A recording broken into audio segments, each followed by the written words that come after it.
I've seen this exact pattern before. We did just grab the liquidity on most of the crypto pairs, and this is for example Ethereum. We did grab the liquidity on the downside, and now we are on the way to grab the upside liquidity. Most crypto pairs are breaking back in towards their range, and I do think the minor dump we saw for the crypto market was once again a massive trap like we have been discussing on the channel. So that's what we need to discuss within today's update video. We will take a deep dive in towards the most important charts and the latest news in the market here. So guys, first of all, make sure to subscribe to the channel and watch and like my latest YouTube videos, and then we can dive in towards the most important content. Since the crypto market, and let's start with Bitcoin first, is bouncing back up after this major drawdown, and I do think we've grabbed all the downside liquidity to be moving higher for both Bitcoin, Ethereum and smaller altcoins. Now we'll exactly explain why here. First of all, we need to take a look into towards Bitcoin before we can go back towards this Ethereum fractal. Bitcoin did grab all the downside liquidity, exactly bouncing off this major support level, which was basically the high of this previous bull flag, this previous consolidation. So basically the perfect bounce for Bitcoin. And if you're going to take a look in towards the Bitcoin liquidation heat map, you can see that most of the downside liquidity which was laying in that exact area was being grabbed here, and now we see a huge pile of liquidity stacking up at that 120,000, a little bit higher levels, basically the all-time high levels. And I do think Bitcoin is going to move towards that area next, because Bitcoin tends to move to the places where the most liquidity is laying. This Ethereum pattern is basically a textbook example of what it looks like seeing a chart basically grab the liquidity at the downside of the range and then moving back towards the upside and even breaking out from there. I do think that's going to be next here, because we've seen this exact pattern before for Ethereum. For example, during this major consolidation phase, we broke in towards that consolidation phase. You also see some bull traps, and this one as a major bull trap at the top side from the range. Basically trap the bulls and also grab the liquidity at the top side of the range, and then that new move to the downside and basically the ultimate bear trap where we do grab the downside liquidity from the range. And that's exactly what also happened for Ethereum in this range, basically grabbing the top side liquidity and after that the downside liquidity. And I do think now we could see a major move higher, because it would also make a lot of sense if you're going to take a look in towards the seasonality.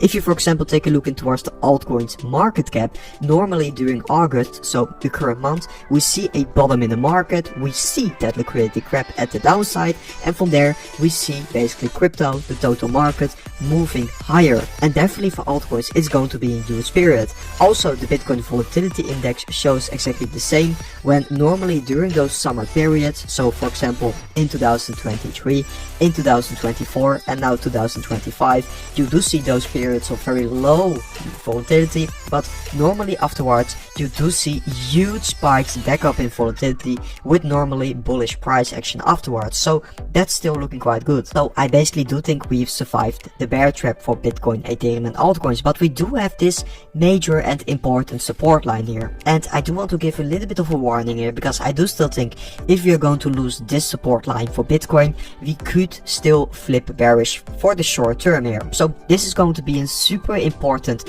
trend line in my opinion, guys. So make sure to watch that closely in the upcoming days. But yeah, Bitcoin has been breaking back in that bull flag, and I do think from here, just like Ethereum breaking back in its own consolidation pattern, we could see a major continuation to grab the top side liquidity. I do want to dive a little bit deeper in towards Ethereum, because Ethereum is basically still trading within this reaccumulation zone, and I did not take any profits yet, because we still did not hit my conservative case, which is that $4,000 level.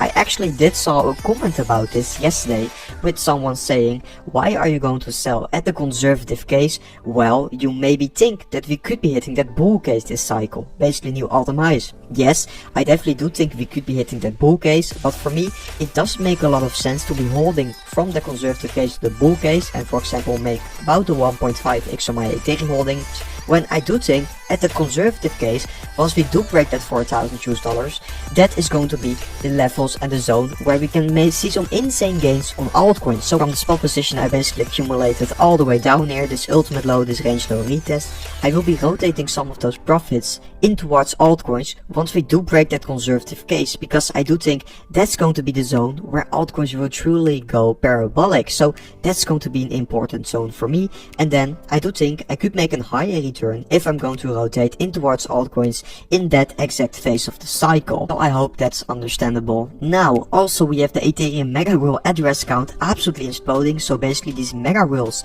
were holding over 10,000 Ethereum.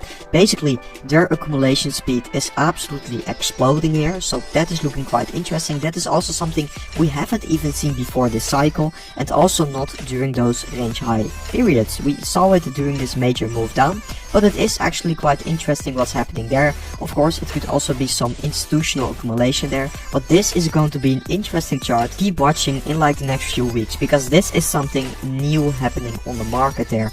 Also I do think the altcoin season market cap is still undervalued here.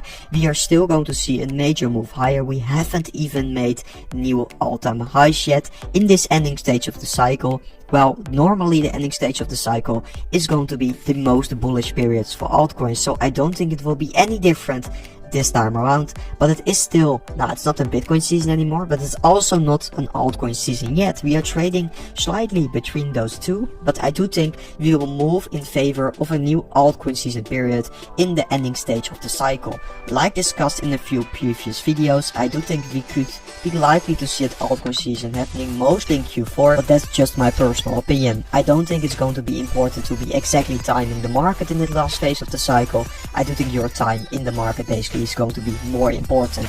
And guys, that was it for today's update video. I hope you guys enjoyed today's update video, and I will see you guys within the next update video tomorrow. Are you looking for exchange with zero fees over 3,000 plus trading pair with industrial leading liquidity proof of reserve that has 1:1 ratio with 24/7 online customer service support? Scan the QR code to easy to direct MEXC website and start your first trading. Thank you. Trading is never as easy. But who say you can't have fun? In every minute you lend, the more you will enjoy. As you grow up in this industry, you will find yourself, and so round yourself with people who will help you to grow up as trader. It's hard in the first place, but I am sure you will be successful. As a trader, always remember trend is your friend.